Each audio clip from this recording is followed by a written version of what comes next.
You should never enter these places, even if everyone else is going there, because the most dangerous places in your life don't look dangerous at all. They look normal, comfortable, familiar, even harmless. And that's exactly why they slowly ruin you without you realizing it.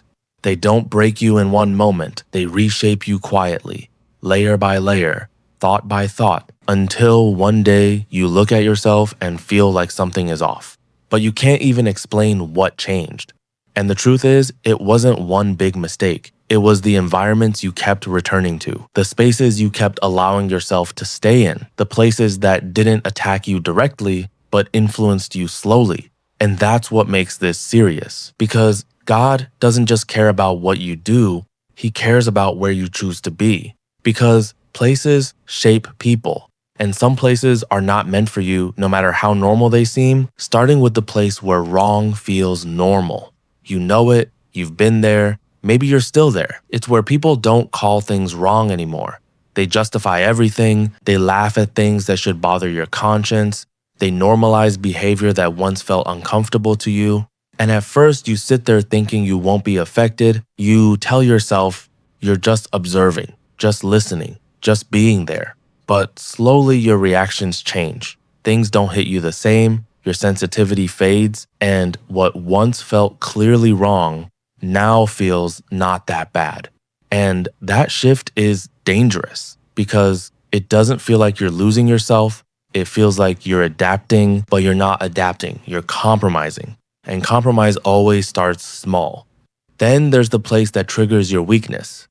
The one you don't even need anyone to warn you about because deep down you already know every time you go there, something in you slips, your discipline weakens, your mindset shifts, your control fades, and still you keep going back, telling yourself this time will be different. This time you'll handle it better. But nothing changes because it's not about willpower. It's about environment, and some environments are designed to break you, not build you. And wisdom isn't about proving you're strong. It's about knowing where you shouldn't stand in the first place. Then there's the place filled with constant negativity, complaining, gossip, the kind of environment where every conversation feels heavy, where people bond over problems instead of solutions, where nothing is ever enough, where someone is always wrong and something is always missing. And at first, you just listen. Then you start agreeing. Then you start thinking the same way, and before you realize it, your mindset changes, your energy drops, your perspective becomes negative, and you start seeing life through the same lens. Not because life got worse, but because your environment rewired how you see it. And that's the trap. Because negativity spreads quietly, it doesn't force itself on you, it grows on you. Then there's the place of ego and comparison, the place that doesn't look sinful at all. It looks successful, ambitious, impressive, people chasing status, validation, recognition. And you walk in thinking you'll grow there, that you'll learn something, that it'll motivate you. But instead, you start comparing, measuring yourself constantly, questioning your worth based on what others are doing. And slowly your identity shifts from who you are to how you appear. And without even realizing it, you stop living for purpose and start performing for approval, and that's where you lose yourself without noticing. Then there's the place that pulls you away from God. And this one is subtle because nothing looks wrong on the surface. Everything seems fine. Normal conversations, normal interactions, normal life. But slowly your priorities shift. You pray less. You think less about your purpose. You stop feeling connected. Not because you decided to leave your faith, but because the environment didn't support it. And over time, distance becomes normal. And what once mattered deeply starts to feel distant. Then there's the place that ruins your image quietly, where you might not even be doing anything wrong, but your presence still sends a message. Because people don't just listen to what you say, they watch where you stand. And sometimes being in the wrong place, even with the right intentions, creates confusion. Not just for others, but for yourself too. Because the more you place yourself in environments that don't align with who you're becoming, the more that identity starts to blur.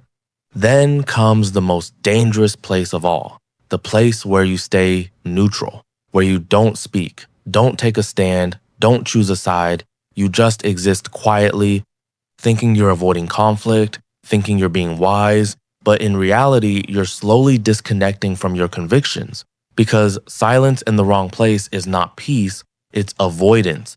And over time, that avoidance turns into weakness. And finally, there's the place that pulls you back into your past, the one that reminds you of who you used to be, the one that brings back old habits, old patterns, old versions of yourself that you thought you had moved past. And the problem is not just the memory, it's the environment that recreates it, because some places don't just remind you of your past, they try to rebuild it.